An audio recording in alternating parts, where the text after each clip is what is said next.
Bom, pessoal, então hoje a gente vai continuar conversando sobre como funciona a tramitação de um projeto de lei na Câmara Municipal de Belo Horizonte. No último vídeo a gente falou sobre a tramitação nas comissões temáticas, nas comissões permanentes.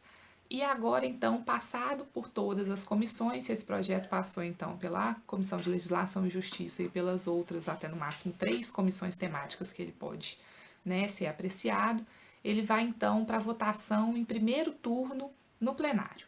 Então, ele vai para a sessão plenária, onde todos os vereadores da casa, hoje a gente tem 41 vereadores em Belo Horizonte, eles vão votar naquele determinado projeto de lei com base nas suas intenções políticas e também o desejado seria que fosse com base nos pareceres realizados pelas comissões temáticas que avaliaram o projeto de lei previamente.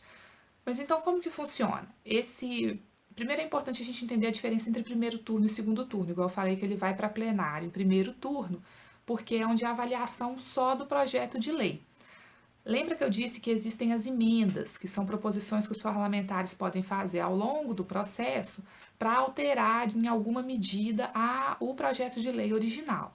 Então, nessa primeira votação, a primeira votação em plenário, que é de primeiro turno, os vereadores eles vão votar apenas o projeto de lei.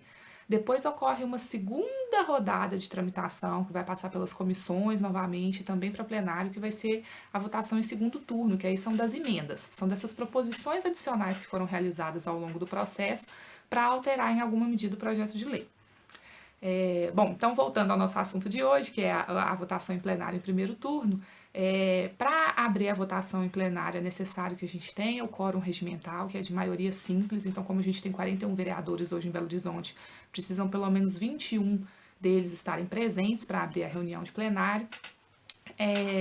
Essa reunião, então, eles vão avaliar. Ela tem todo um rito para a reunião de plenário, mas eles vão avaliar em dado momento o projeto de lei que a gente vem discutindo até então.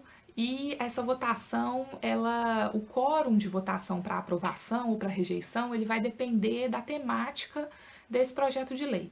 Então, já existe a definição em regimento interno de como que funciona, mas, por exemplo, projetos considerados mais complexos, que afetem, por exemplo, questão de isenção de tributos, eles têm um quórum qualificado, que são 2/3 dos parlamentares. Então, é necessário ter pelo menos 28 vereadores votando a favor para se conseguir a aprovação, por exemplo. A maioria deles, que são mais simples, é um quórum de maioria simples, então são necessários 21 vereadores a favor para se ter a aprovação daquele projeto de lei. Então é dessa forma que funciona no parlamento, na Câmara Municipal de Belo Horizonte, para se aprovar ou rejeitar um projeto de lei em primeiro turno. Lembrando que o plenário que é utilizado, que é o plenário principal da Câmara, é o plenário Amintas de Barros, existe uma galeria superior onde as pessoas podem participar e devem participar das votações dos projetos, é onde é possível a população estar em sintonia ali com essa votação para poder apresentar suas demandas. Então eu convido todo mundo aí a conhecer